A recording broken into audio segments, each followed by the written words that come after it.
ಇವತ್ತೆರಡು big news ಇದೆ. ಒಂದು ಕಿಚ್ಚ ಸುದೀಪ್ ಅವರ ಬಗ್ಗೆ, ಮತ್ತೊಂದು ರಾಕಿಂಗ್ ಸ್ಟಾರ್ ಯಶ್ ಅವರ ಬಗ್ಗೆ. ಕಿಚ್ಚ ಸುದೀಪ್ ಅವರ ಅಭಿಮಾನಿಗಳಿಗೆ ಒಂದು ಶಾಕಿಂಗ್ ನ್ಯೂಸ್ ಬರ್ತಿದೆ. ಇದೊಂಥರ ಎಕ್ಸೈಟಿಂಗ್ ನ್ಯೂಸ್ ಅಂತಾನು ಹೇಳ್ಬಹುದು. ಎಸ್ ರಾಜಮೌಳಿ ನಿರ್ದೇಶನದ ಇಂಡಿಯಾದಲ್ಲೇ ಮೋಸ್ಟ್ ವಾಂಟೆಡ್ ಸಿನಿಮಾ ವಾರಣಾಸಿ. ಈ ಒಂದು ಸಿನಿಮಾದಲ್ಲಿ ಲೀಡ್ ರೋಲ್ ನಲ್ಲಿ ಮಹೇಶ್ ಬಾಬು, ಪೃಥ್ವಿರಾಜ್ ಸುಕುಮಾರನ್ ಹಾಗೇನೆ ಪ್ರಿಯಾಂಕಾ ಚೋಪ್ರಾ ನಟಿಸುತ್ತಿದ್ದಾರೆ. ಆದ್ರೆ ಇದೀಗ ಈ ಸಿನಿಮಾಗೆ ನಮ್ಮ ಕಿಚ್ಚ ಸುದೀಪ್ ಅವರು ಕೂಡ ಸ್ಟಾರ್ ಕಾಸ್ಟ್ ಆಗ್ತಿದ್ದಾರೆ ಅಂತ ಒಂದು ಬಿಗ್ ನ್ಯೂಸ್ ವೈರಲ್ ಆಗ್ತಿದೆ.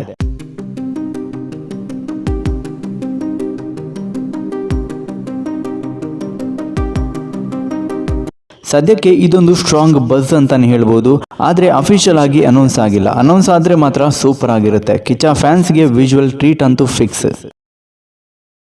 ರಾಕಿಂಗ್ ಸ್ಟಾರ್ ಯಶ್ ಅವರ ಮೋಸ್ಟ್ ಅವೈಟೆಡ್ ಸಿನಿಮಾ ಟಾಕ್ಸಿಕ್ ರಿಲೀಸ್ಗೆ ಇನ್ನು ಸ್ವಲ್ಪ ದಿನ ಮಾತ್ರ ಬಾಕಿ. ಆ ನಿಟ್ಟಿನಲ್ಲಿ ಟಾಕ್ಸಿಕ್ ಟೀಸರ್ ರಿಲೀಸ್ ಆಗ್ತಿದೆ. ಒಂದು ಡೇಂಜರಸ್ ಫೈಟ್ ಇರುವಂತಹ ಟೀಸರ್ ರಿಲೀಸ್ ಆಗ್ತಿದೆ. ಹಾಲಿವುಡ್ ನ ಫೈಟ್ ಮಾಸ್ಟರ್ ಜೆ ಪರ್ರಿ ಅವರು ಈ ಒಂದು ಸ್ನೋ ಫೈಟ್ ಸೀಕ್ವೆನ್ಸ್ ನ ಕಂಪೋಸ್ ಮಾಡಿದ್ದಾರೆ. ಇನ್ನು ಟಾಕ್ಸಿಕ್ ನಲ್ಲಿ ರಾಕಿಂಗ್ ಸ್ಟಾರ್ ಯಶ್ ಅವರು ಡ್ಯೂಯಲ್ ರೋಲ್ ಮಾಡ್ತಿದ್ದಾರೆ ಅಂತ ಒಂದು ಸಣ್ಣದಾಗಿ ಐಡಿಯಾ ಸಿಗ್ತಾ ಇದೆ.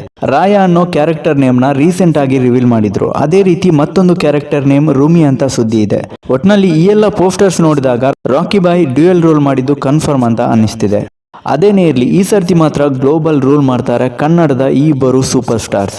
ಇದಿಷ್ಟು ಹೊತ್ತಿನ ಟಾಪಿಕ್. ವಿಡಿಯೋ ಇಷ್ಟ ಆದರೆ ಲೈಕ್ ಮಾಡಿ, ಆದಷ್ಟು ಶೇರ್ ಮಾಡಿ ಗೈಸ್.